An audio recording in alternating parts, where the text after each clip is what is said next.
everybody. I was not planning on doing a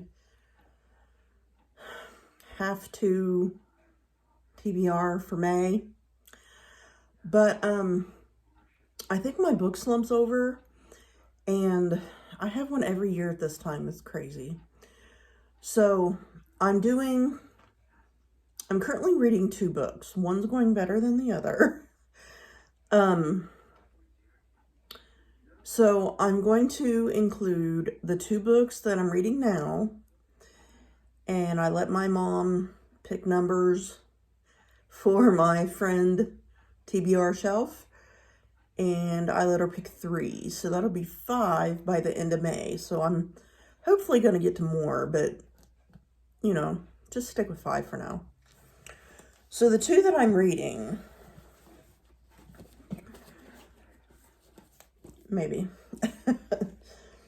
This one I love. Things You Shave in a Fire by Catherine Center.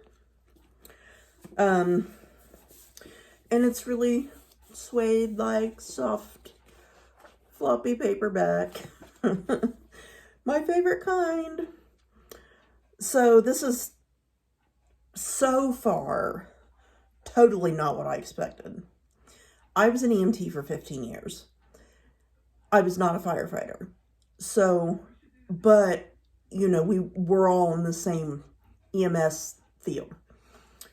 And so the main character in here is a firefighter, female firefighter, which is very uncommon, even around here. And she has just started at a new fire department, and she hasn't lived it down yet. So it's really good. I love Catherine Center's narrators, and I've been having trouble with Libby. I don't know. I haven't tried it since I updated it, and I'm going to try again tonight, but I thought since I loved her narrator so much that I would listen to the Audible on this, or not Audible, but Libby.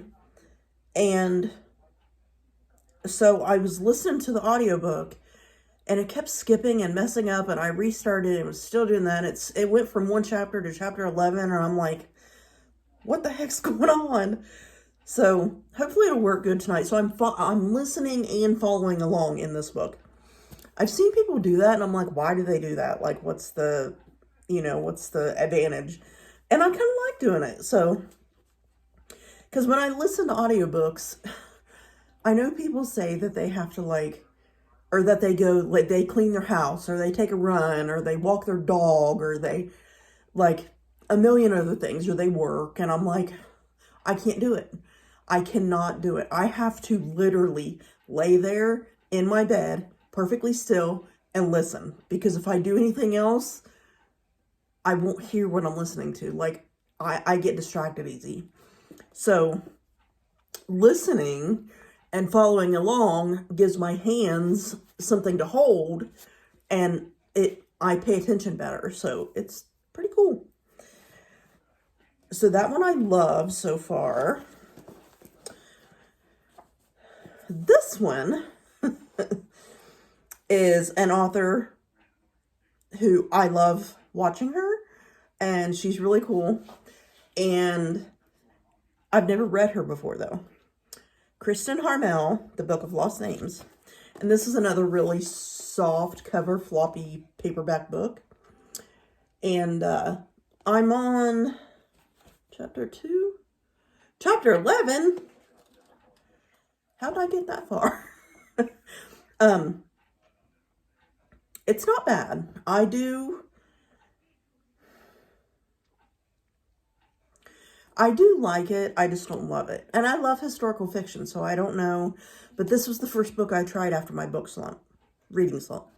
So I don't know if that's why, and I'm still getting back into it. But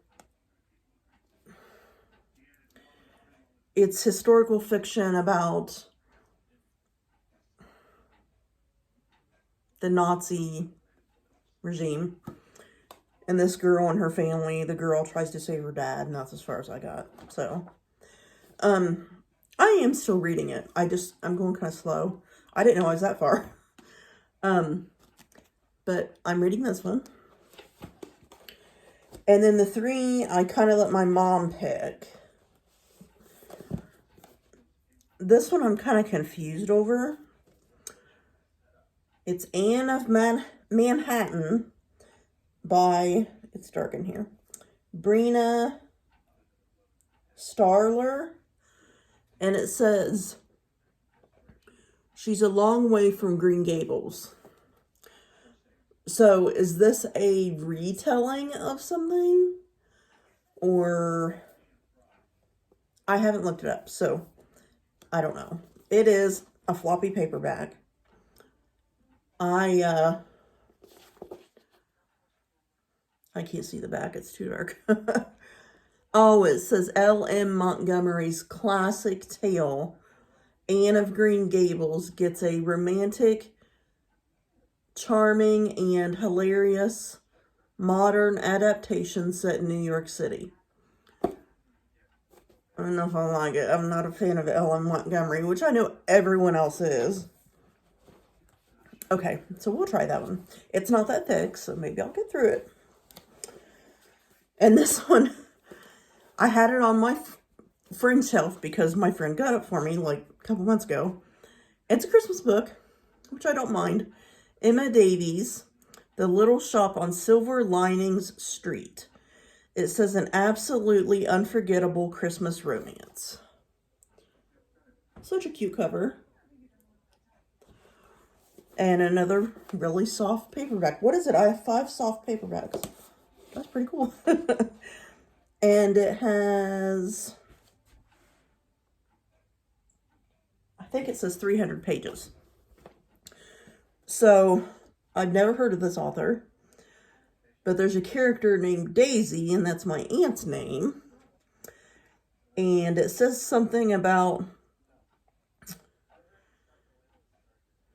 creating the perfect piece of Christmas jewelry for Daisy. So, we'll see. This one just came out with a sequel, or it came out, I mean, this one came out in 2014, and I didn't even know I've had it that long. So, this one is an author I've never read. E. Lockhart, We Were Liars.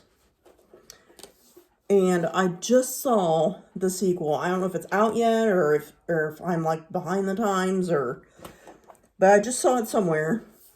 It's another soft paperback floppy. It has 250 pages, so that's pretty cool. I think it says thrilling, beautiful, and blisteringly smart. We Were Liars is utterly unforgettable. John Green wrote that blurb. So I'm assuming it's a thriller. Says, if anyone asks you how it ends, just lie. We are Sinclairs. We live, at least in the summertime, on a private island off the coast of Massachusetts. Perhaps that is all you need to know, except that some of us are liars. So, sounds good. Okay, so 5 books to finish by the end of May, which I don't think is that bad. I'm really going to try. And secretly, I'm hoping for 10. So okay, if you've read any of these, let me know, especially that Anne in Manhattan. So it's called Anne of Manhattan. Let me know about that one. I don't know why that was on my wish list, but it was. Have a good night, guys. Bye.